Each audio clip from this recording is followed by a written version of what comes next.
Vamos a dar inicio a nuestro análisis de este 20 de junio del año 2012. En el plano internacional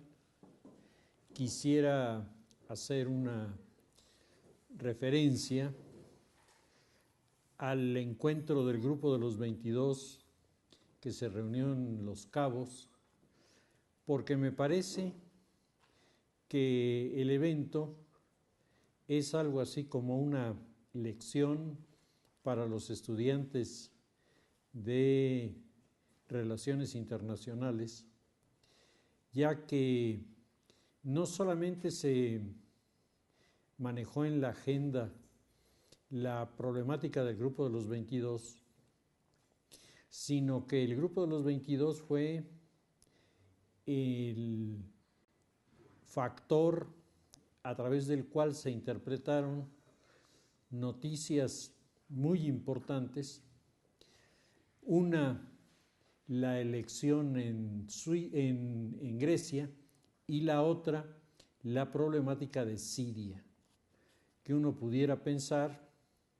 pues son dos realidades que se manejan, una en Europa y otra en el Medio Oriente, pero que nada tienen que ver ni nada tienen que afectar a asociaciones como el Grupo de los 22 que estaba reunido en Los Cabos. Sin embargo, los dos temas fueron temas de la agenda que se manejó. Desde luego no de la agenda oficial, sino de la agenda de pasillo, que según los entendidos en relaciones internacionales, a veces es más importante esta relación en los pasillos que los temas que se manejan en agendas que son un poco acartonadas.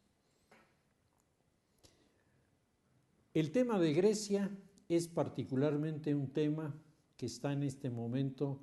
levantando todo tipo de comentarios, porque después de debates y de confrontaciones, algunas de ellas violentas en las calles, se llega finalmente el domingo pasado a un proceso electoral, y en este proceso electoral, en donde se confrontan varias posiciones que tienen entre sí diferencias muy profundas respecto al tema del euro, y resulta electo el grupo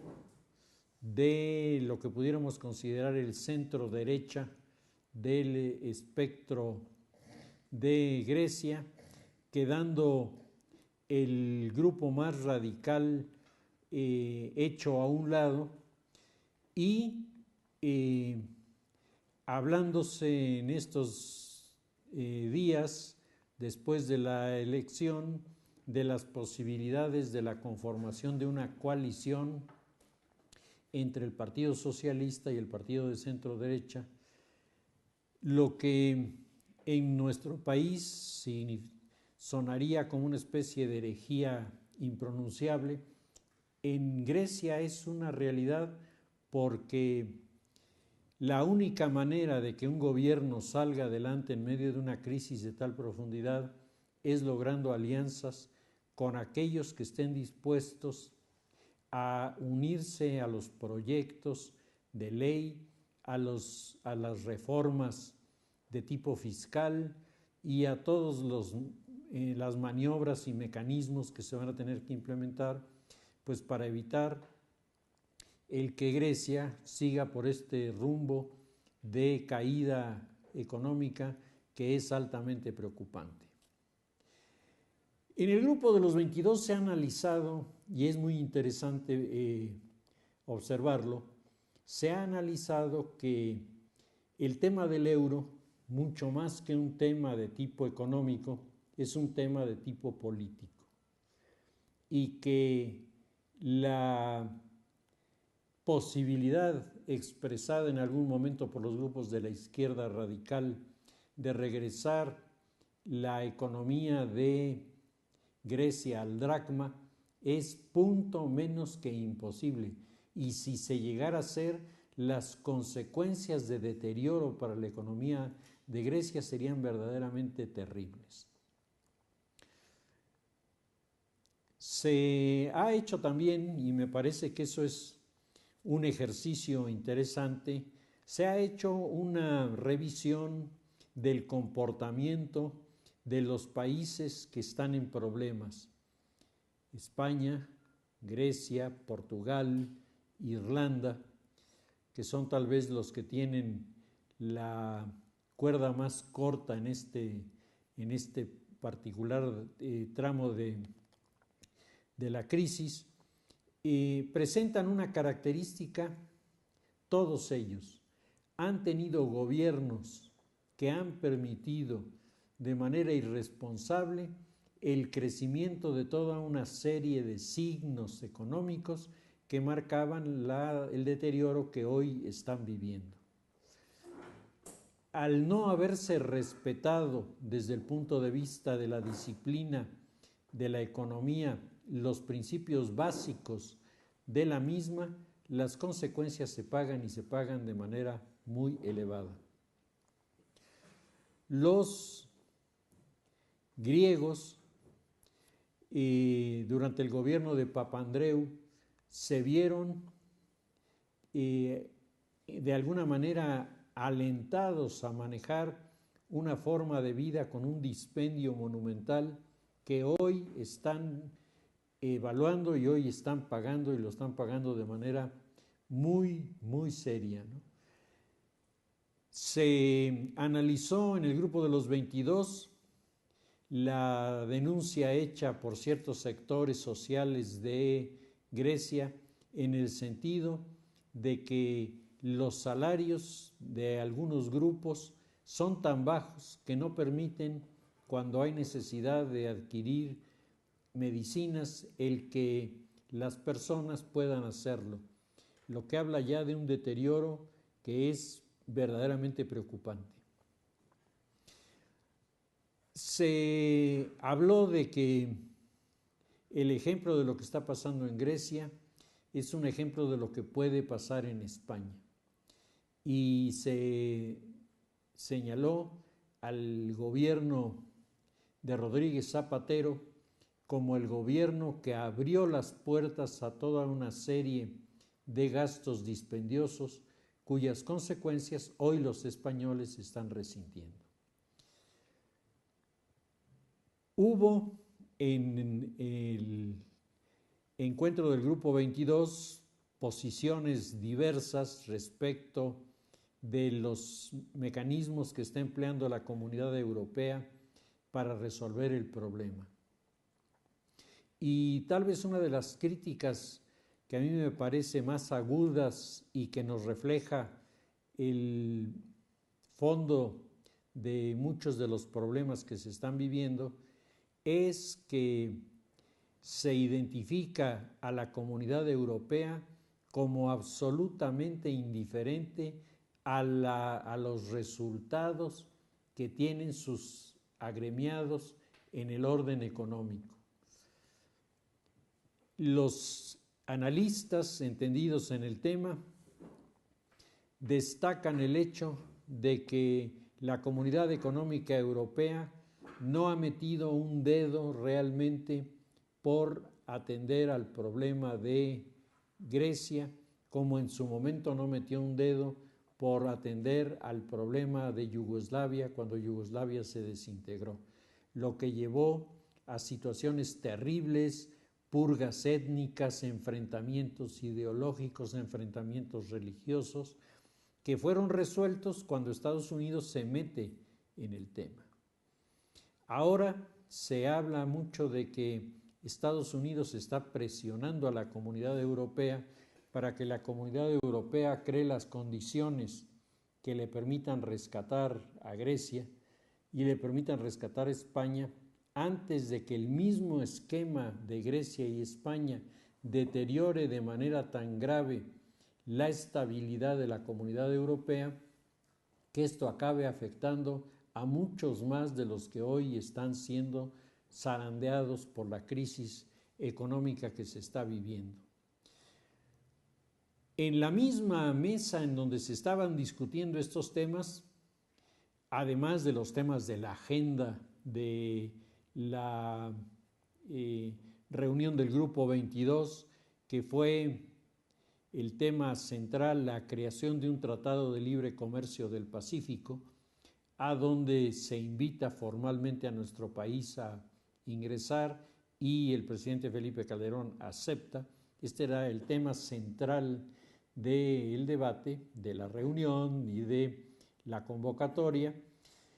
El tema de Grecia es un tema que, decíamos, se trata en los pasillos, pero resulta más apasionante que el que a veces se está tratando en las mesas oficiales. El otro tema que se debate y que lleva a una primera confrontación, aunque sea verbal, al presidente de Rusia, Putin, y al actual presidente de Estados Unidos, Barack Obama, es el tema de Siria. El tema de Siria es un tema especialmente delicado. El gobierno ruso, desde la primera administración de Putin y luego la de Medvedev, que fue su sucesor y que le regresó el poder a Putin, en este periodo el gobierno ruso ha intentado recuperar lo que en su momento la Unión Soviética tenía como su área geopolítica de influencia. Y dentro de esa área geopolítica de influencia, el gobierno ruso se ha dado cuenta de que la zona de los Balcanes se le ha vuelto una zona cada vez más complicada, en donde los líderes locales que recientemente han adquirido su independencia son terriblemente susceptibles a las maniobras de los rusos para tratar de volverles a poner la mano encima y a decir que son parte de una confederación que en realidad los rusos van a manejar prácticamente a su antojo. Allí los rusos han tenido, Putin en especial, ha tenido una confrontación muy seria con la que fue primera ministro de Ucrania, que es Julia Timoshenko, hoy en la cárcel, en una maniobra elaborada por el propio Putin para desembarazarse de una figura que le resultaba enojosa y le resultaba desagradable porque siempre se oponía a las maniobras de los rusos en la región. Por otro lado, el tema del gaseoducto que va a cruzar los Balcanes es un tema que está levantando ámpula y está creando toda una serie de tensiones en la zona específica del Cáucaso. Pero Rusia considera que el Cáucaso es una zona geográfica de influencia geopolítica natural, pero la geopolítica de la Unión Soviética brincaba por encima de las barreras geográficas naturales y entonces había tenido durante un periodo una presencia y una influencia notable en el territorio de Egipto. Ahora, como Egipto se ha salido totalmente de las posibilidades de influencia, la presencia de Putin como un personaje que apoya al-Assad, que es el presidente de Siria, que está matando a su propia gente en una guerra civil infame, Putin se aferra a la defensa de este régimen y desestabiliza la zona del Medio Oriente, generando con sus declaraciones toda una serie de actitudes provocativas de al-Assad, que por un lado siente la presión poco efectiva y más bien verbal de la comunidad europea, pero en la práctica siente el apoyo y el respaldo de Rusia, pero no solo de Rusia. Resulta que China ha visto también el tema de Siria y el Medio Oriente como parte de su juego de crecimiento geopolítico en el Mediterráneo. Y entonces están los chinos tratando de darle al gobierno de Al-Assad, que es un gobierno de asesinos, le está tratando de dar el respaldo, les está tratando de dar un empujón para colocarlos como los protegidos, por un lado de Rusia, pero por otro lado de China. Por lo pronto, los rusos están hablando de enviar 2 de sus barcos de guerra de la zona del Mar Negro a las costas de Siria para respaldar a Al-Assad. La noticia, hay una fotografía en la prensa nacional y supongo que en la internacional, de la cara del presidente Barack Obama de disgusto cuando Putin le está diciendo que va a enviar barcos al Mediterráneo, porque esto rompe lo que ha sido el equilibrio desde el fin de la Guerra Fría en el Mediterráneo, que se convirtió en una especie de mar neutral en medio de las tensiones y dificultades de otros lados. El Mediterráneo aparecía como la zona en donde los que navegaban y sin problema eran los cruceros de pasajeros que viajaban a las islas griegas o viajaban a las zonas del Medio Oriente. Hoy, por el contrario, los rusos están una vez más alterando la paz de la zona del Mediterráneo, y hay que recordar que el Mediterráneo tradicionalmente ha sido área de choques entre el expansionismo ruso y sus adversarios, que en el pasado estaban todos ellos identificados con la comunidad europea. Hoy el adversario sería Estados Unidos, que tiene ahí la 7ª flota surcando el Mediterráneo, y tiene la flota del Pacífico que se encuentra en las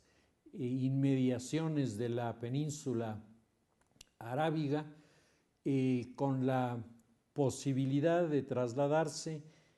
con bastante rapidez de un extremo al otro y crear una presión de pinzas sobre este bloque que comienza a insinuarse, en el que quedarían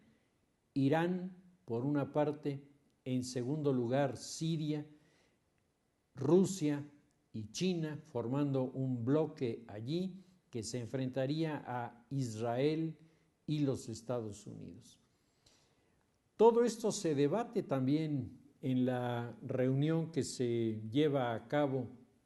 en Baja California, aquí en nuestro país, y nos hace ver cómo este tipo de reuniones al final acaban siendo los grandes foros en donde, sin que forme parte de la agenda oficial, temas de relevancia y sobre todo de urgencia se van manejando, se van atendiendo y se van resolviendo.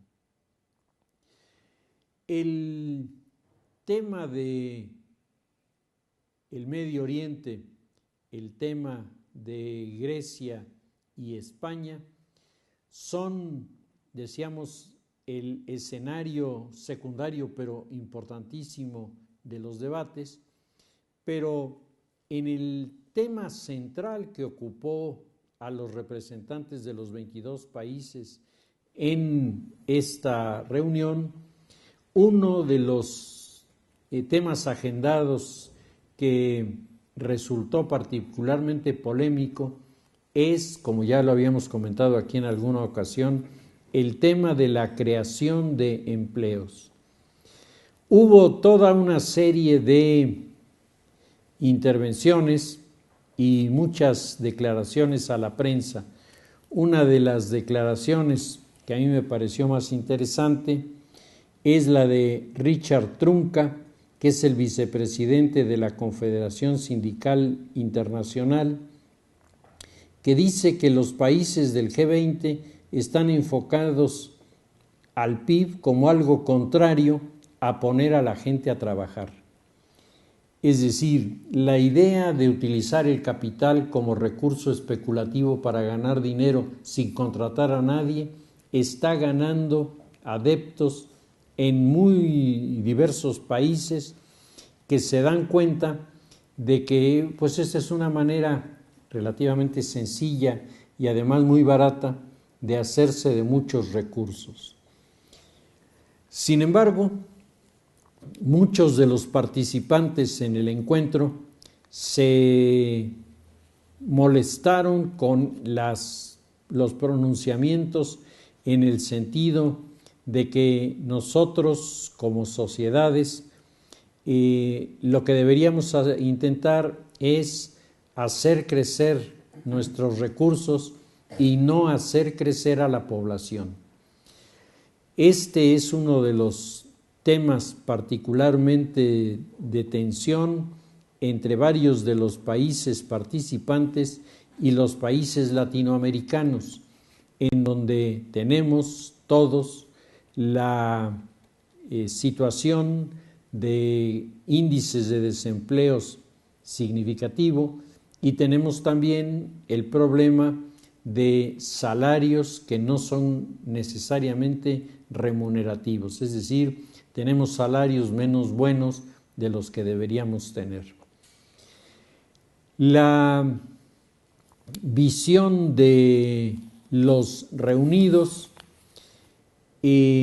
está orientada fundamentalmente a tratar de lograr la estabilidad en la zona de América, como punto principal, como punto de partida para cualquier desarrollo posterior. Y la estabilidad tiene que ser una estabilidad política, pero también una estabilidad económica y social. Y esto está siendo vulnerado por las manifestaciones del crimen organizado que se presentan en varios países como una amenaza que va atentando no solamente contra la seguridad de los habitantes del país, sino va deteriorando la economía, el tejido social y va creando toda una serie de problemas que a la larga resultan terriblemente devastadores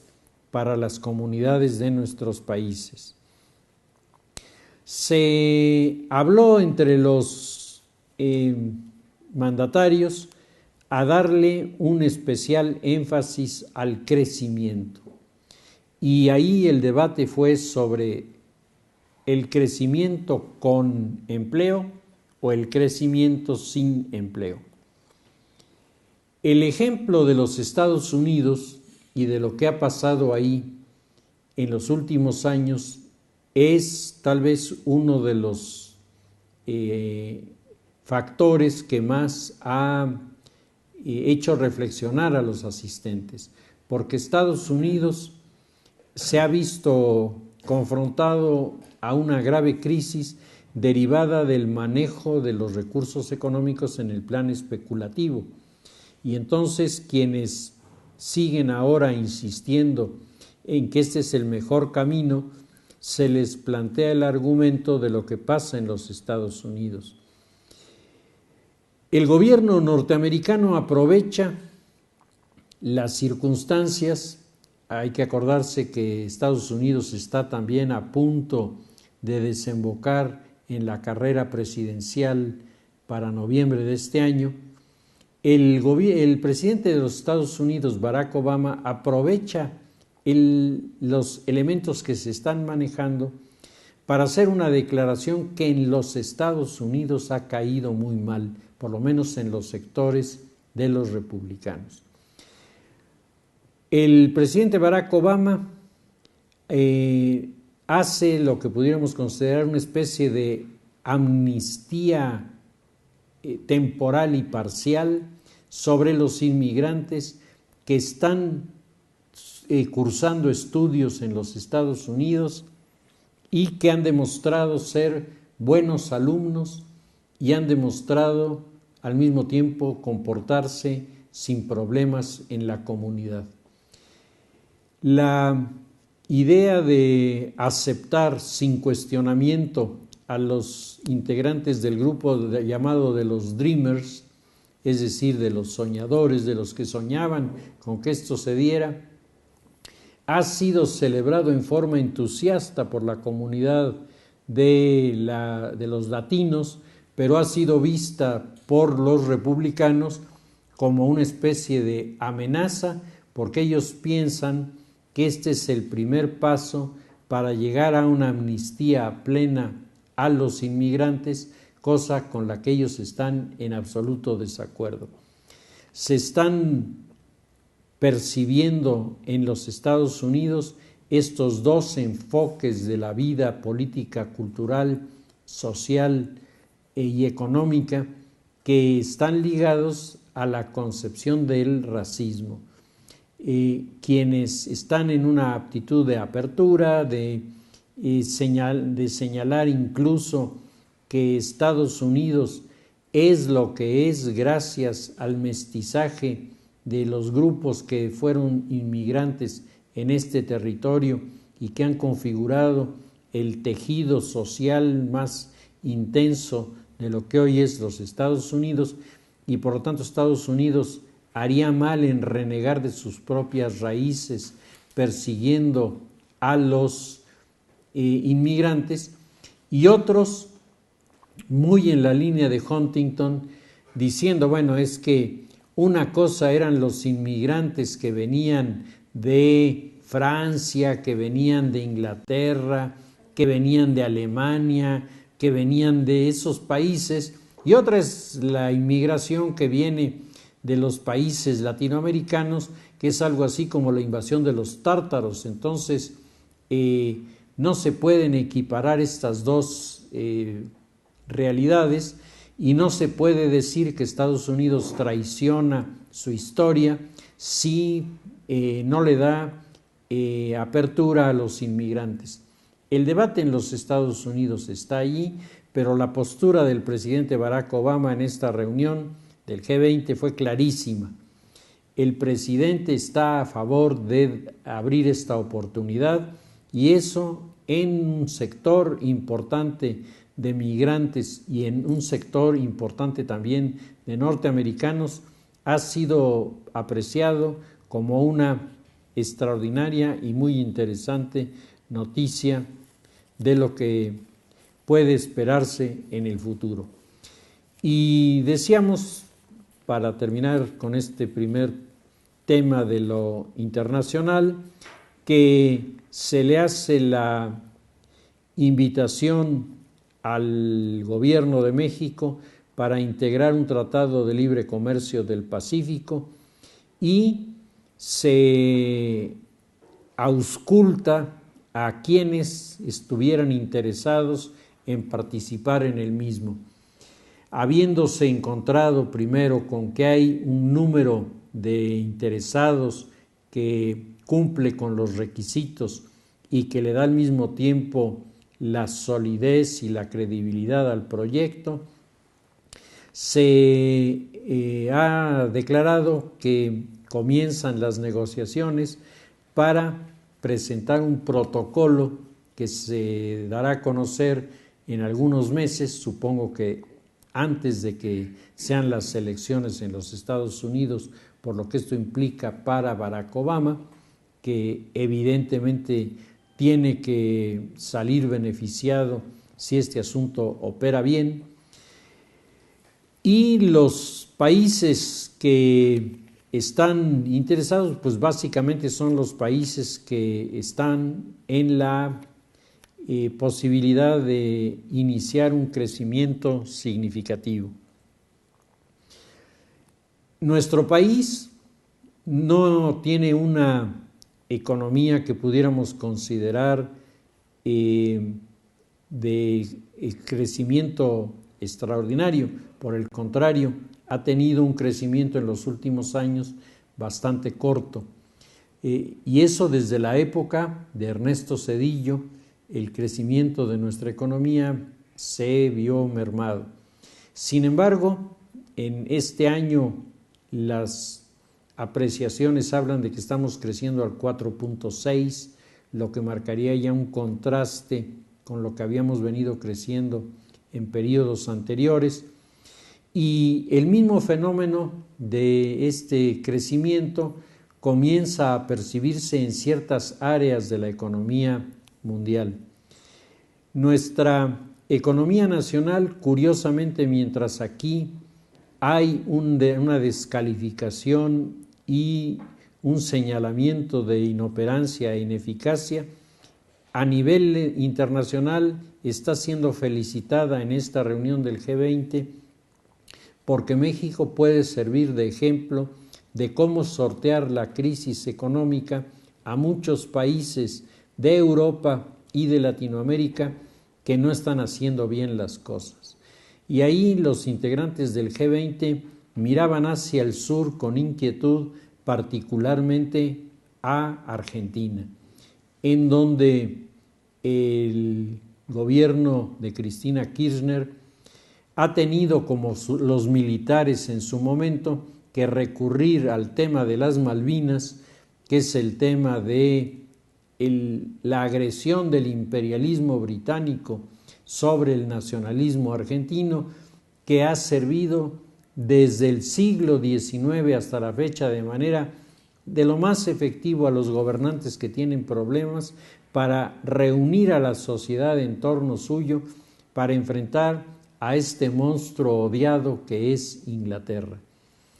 En América del Sur, el tema de los Estados Unidos, aunque en algunos países, Colombia, Venezuela, hay un resentimiento particular contra los Estados Unidos, la mayoría de los países contra quien manifiestan su resentimiento es contra Inglaterra, ¿sí? Entonces, el juego de los ingleses en los países como Uruguay, Chile, Brasil, pues ha sido tradicionalmente repudiado por sectores amplios de la sociedad. Hay un núcleo de latinoamericanos que guardan el recuerdo cuando la última guerra de las Malvinas, hace 10 años, guardan el recuerdo de que los aviones y los barcos ingleses cargaron combustible en Brasil, que les dejó operar,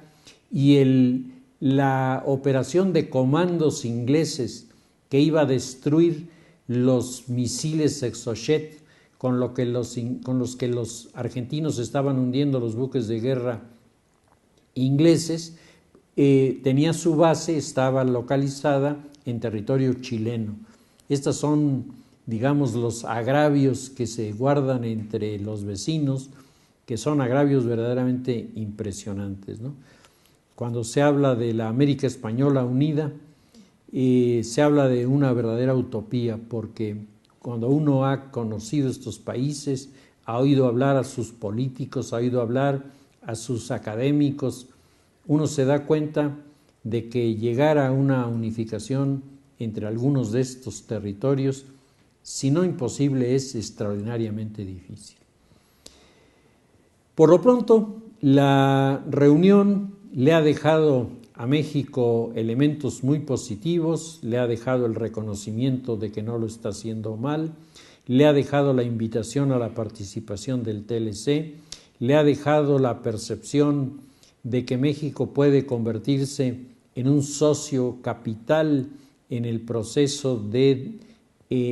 proyección sobre el Pacífico en muy poco tiempo, y me parece que estos son elementos que vale la pena que se conserven en beneficio de nuestro país. Sobre la política nacional, me parece que hay cosas interesantes en la política nacional, hay un jaloneo entre ciertas fuerzas, pero lo que de unos días a la fecha puede notarse es que las informaciones que sobre las encuestas en la semana pasada parecían totalmente disparadas entre sí y que no tenían manera de entendimiento, de repente en este periodo las encuestas parecen haberse de alguna manera conciliado en el señalamiento de que hasta el momento la punta en esta preferencia en los candidatos la tiene Peña Nieto. Sobre segundo o tercer lugar hay algunas diferencias. Unos opinan que Josefina no solamente alcanzó a López Obrador, sino comienza a superarlo. El día de ayer por la noche en el programa de Ezra Shabot, él y sus colaboradores decían que no solamente Josefina ya lo rebasó, sino que se nota una clara tendencia de caída de López Obrador, y marcaban algo que es, yo creo que verdaderamente interesante de observar. La última encuesta que ellos presentaban y manejaban decía que el candidato del PRD para la capital de la República, Mancera, tiene 70% de aceptación. Y decía, nunca se había visto un número de este tamaño. Cuando López Obrador era 54%, ahora es 70%, es decir, el personaje va arrasando. Y dice, va arrasando por varias razones. La primera es que hay una alianza que se ha armado y que es muy seria y está muy bien elaborada entre Marcelo Ebrard y Mancera. Y Mancera ha venido ganando credibilidad para su candidatura, no delante de las masas populares, en donde la figura no es Mancera, sino López Obrador, sino en los terrenos que tradicionalmente habían sido adversos al PRD, sectores de inversionistas, sectores de industriales que ven en la Ciudad de México la posibilidad de lograr un cambio muy importante que estaría avalado por este gobierno de Mancera. El tema de la seguridad es un tema que Mancera ha manejado bien, y todo esto se reflejaría en una declaración en la que Mancera estaría ofreciendo a los diferentes sectores de la Ciudad de México que la culminación de este proceso electoral no se caracterizará por movilizaciones en la capital, que Mancera está dispuesto a no permitir ninguna alteración al funcionamiento de la capital proveniente de cualquier partido. Y entonces dicen, eso no es una declaración nada más, es prácticamente un deslindarse y un poner una raya frente a la figura de Andrés Manuel López Obrador. En la opinión particular de Ezra Shabot, lo que va a ocurrir después de las elecciones es una derrota del grupo de López Obrador, lo que va a generar inmediatamente ajustes en los mandos del PRD y probablemente la posibilidad de la fractura entre Morena y el PRD, es decir, que Andrés Manuel se separe con su grupo de Morena y el PRD desconozca el liderazgo de Andrés Manuel López Obrador, creándose ajustes en la política de este partido que, según estos analistas, indiscutiblemente van a repercutir en el proyecto que está manejando Ebrard hacia el 2018. Por otra parte, Andrés Manuel López Obrador mantiene su discurso de que él ya ganó. Manuel López Obrador no admite duda respecto del resultado de la elección. A mí en lo personal me llama la atención la curva de caída que está presentando en las encuestas. Yo pensaba que tendría un crecimiento tal vez menor, pero un crecimiento. Pero todas las encuestas coinciden en este deterioro. Y la mayoría de los encuestadores dicen que personas que antes estaban en una postura favorable han cambiado ahora su actitud. y que en buena parte se debe a estas declaraciones tan ambiguas de López Obrador respecto de temas capitales, ¿no? Yo veía el día de ayer en YouTube el video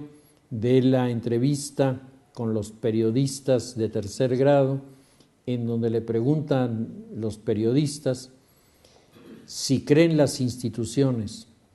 Y entonces él dice, yo creo en el pueblo. No, pero las instituciones, las que le dan certidumbre y le dan legalidad al proceso electoral, ¿tú crees en ellas o no? Respuesta, es que este país está mal manejado. Este país desde la época de Salinas anda mal. Y entonces, cuando uno oye esas respuestas, por lo menos a mí me queda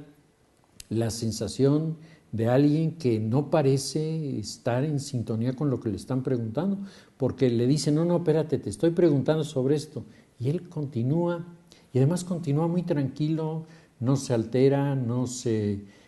siente inquieto por lo que está contestando. Es decir, la percepción que por lo menos yo tengo es que el hombre está convencido de lo que está diciendo y que la pregunta que le están haciendo carece de sentido y por eso él mejor dice lo que la gente quiere escuchar. Sin duda, para los seguidores de Andrés Manuel López Obrador, no importa lo que Andrés Manuel diga, Andrés Manuel tiene la razón. Cuesta mucho trabajo discutir con algunas de estas personas. Yo tengo por aquí algunos alumnos que andan en esa línea, platicando con ellos. No, pareciera como que no hay forma de encontrar un argumento, de una razón. Simplemente creen en lo que dice López Obrador porque lo dice López Obrador. El tema de los números es un tema que le ha pegado fuertemente. Le ha pegado fuertemente porque no cuadran los datos que él maneja con los datos que se manejan y que pueden consultarse además a través de los diferentes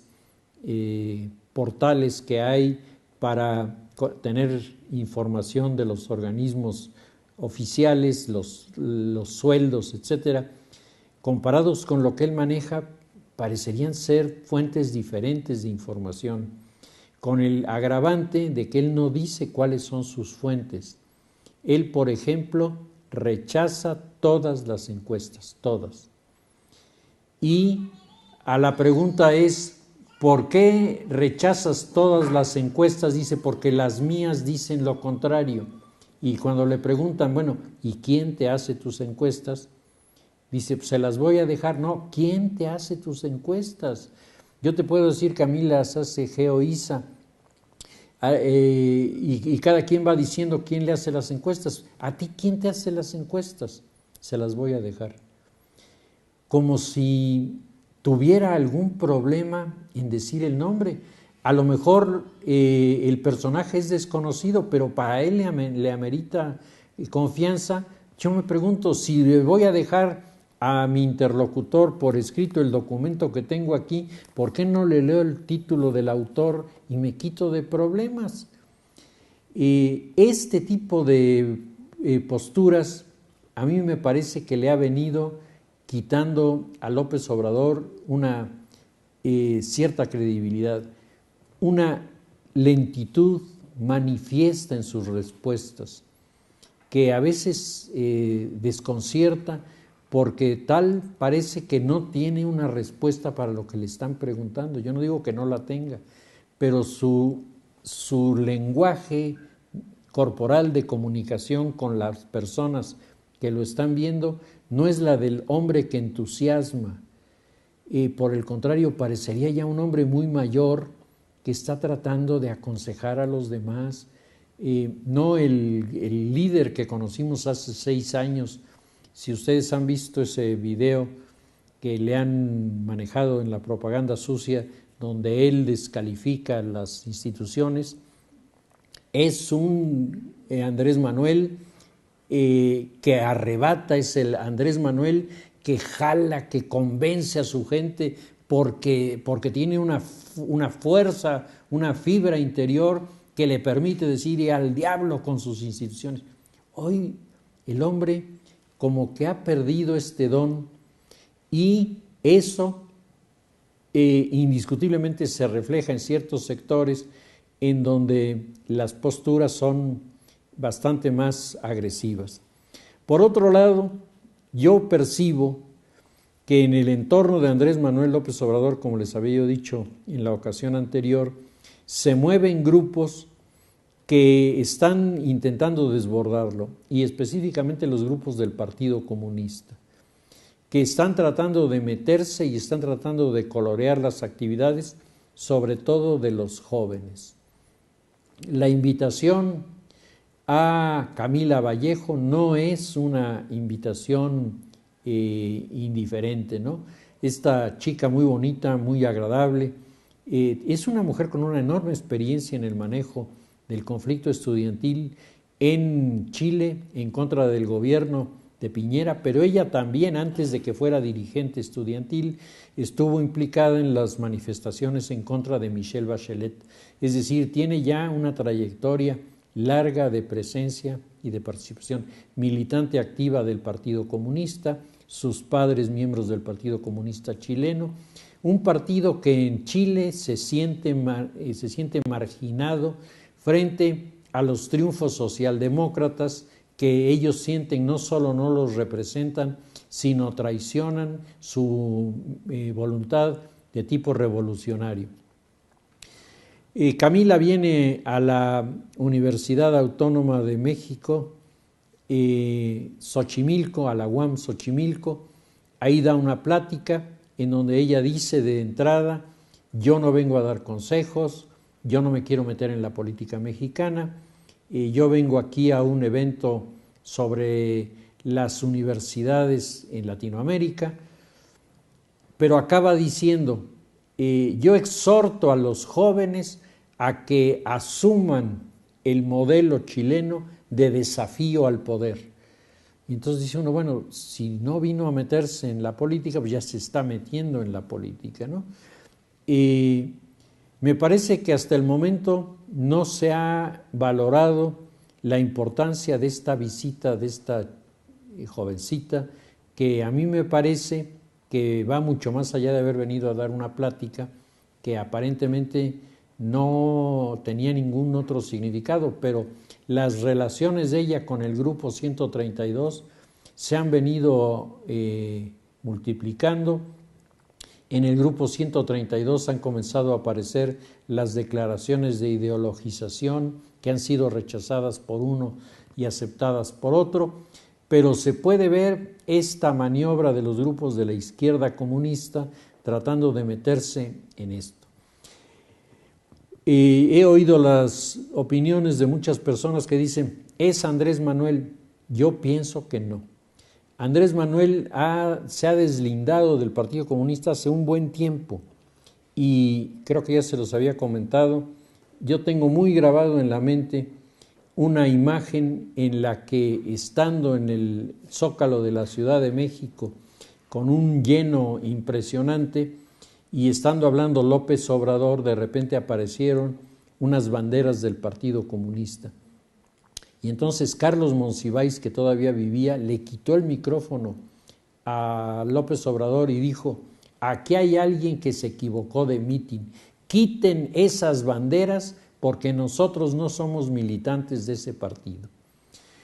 A mí me parece que de ahí en adelante hay un deslindamiento entre estos grupos que lo siguen porque el entorno que él genera es un entorno que es propicio para su campaña de proselitismo, pero me parece que son dos grupos distintos. Y entonces tendríamos no solamente dos grupos, sino varios grupos al interior del movimiento de López Obrador. Uno, el grupo de Andrés Manuel; el otro, el grupo de Marcelo Ebrard; el otro, el grupo de los chuchos; el otro, el grupo de la izquierda radical. Y estas fracciones, que son en el fondo la fuerza del PRD, es decir, el PRD es fuerte porque ha logrado reunir a todos estos que andaban dispersos, es su punto débil, porque cuando no se ponen de acuerdo entre ellos, eso que los mantenía unidos y los convertía como los convirtió hace 6 años en una opción política verdaderamente significativa, en este momento parecen ser los factores que rompen la fuerza y la unidad del grupo, y las consecuencias indiscutiblemente pueden ser bastante más serias para el PRD de lo que está pensando. El escenario sigue sin variaciones para los próximos días y para el proceso electoral. La mayoría de los analistas coinciden en que el escenario es un escenario en donde, si los números que avalan a Peña Nieto son reales y la situación no sufre un cambio de parte de los dos perseguidores, Peña va a ganar la elección por un margen menos importante del que se había imaginado hace un año, en donde se le daba por vencedor sin problemas. Hoy sería un vencedor con problemas. Pero si los indecisos, que siguen siendo el 22, cambian en algún sentido, esto puede variar de forma significativa y puede provocar un escenario, el triunfo de Josefina Vázquez Mota, otro el triunfo de Andrés Manuel López Obrador. El triunfo de Andrés Manuel López Obrador tendría, digamos, si llegara a darse, una distancia del actual líder de 1 o 2 puntos si acaso. Y si llegara a ganar Josefina, ganaría por 1 punto o menos de 1 punto. Es decir, estamos hablando de escenarios en donde, aun si ganara Peña Nieto, el margen no sería el margen apabullante como para decir ya tranquilos porque ya se ganó. Por lo menos parecería en el proyecto de las encuestas del día de hoy. Aunque hablaba yo con Alejandro hace un rato, pues el tema de las encuestas está muy debatido. Sin embargo, si siguiéramos la lógica de los números, parecería que estos fenómenos están planteados aquí y ahora. Y lo inquietante es que mientras Peña Nieto y Josefina han reiterado una y otra vez, acataremos el resultado electoral sin problemas, Andrés Manuel dice, yo ya gané. Y cuando le dicen, ¿y tú acatarías? Yo ya gané. ¿Y qué harías? Es que a mí me dolería mucho el no ganar, pero ya gané. Es decir, no está en la percepción que tiene que estar cualquier político demócrata, en el sentido de que se puede ganar y se puede perder. Y esto es un factor que de aquí a una semana tendremos que apreciar con mucho más detalle, porque lo más terrible que pudiera ocurrirnos es que en medio de una elección que nos tiene crispados y en medio de una situación que en el marco económico, político y social está exigiendo la unidad del país y está exigiendo el respaldo de todos para salir adelante, nos encontráramos con que si el triunfo no le corresponde a Andrés Manuel, en ese momento el desconocimiento del triunfador lo va a intentar manejar a través de manifestaciones callejeras y de toda una serie de fenómenos políticos que dañarían muchísimo a nuestro país. México, después de las reuniones como la del G20 en Los Cabos, después de las reuniones como la Alianza del Pacífico en Sudamérica, comienza otra vez a levantarse como un territorio en el cual se puede confiar para hacer inversiones. Una manifestación de violencia, una manifestación de ingobernabilidad, o peor todavía, el reclamo de ilegitimidad de quien gane, yo creo que puede darnos efectos verdaderamente negativos para el desarrollo del país. Creo que estamos en estas realidades. Se nota un repunte significativo de Josefina. La pregunta es si le alcanzará para aproximarse a Peña Nieto. Me parece que la caída de Peña Nieto es una caída que también se puede percibir, pero por lo menos las encuestas no nos dicen que sea una caída acelerada.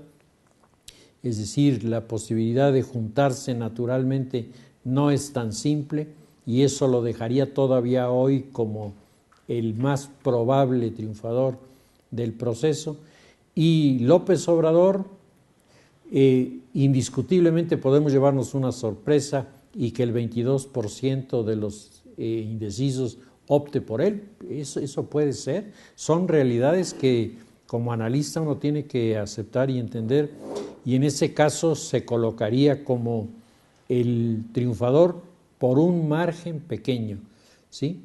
Es decir, el escenario de los 3/3 parece estarse configurando cada vez más.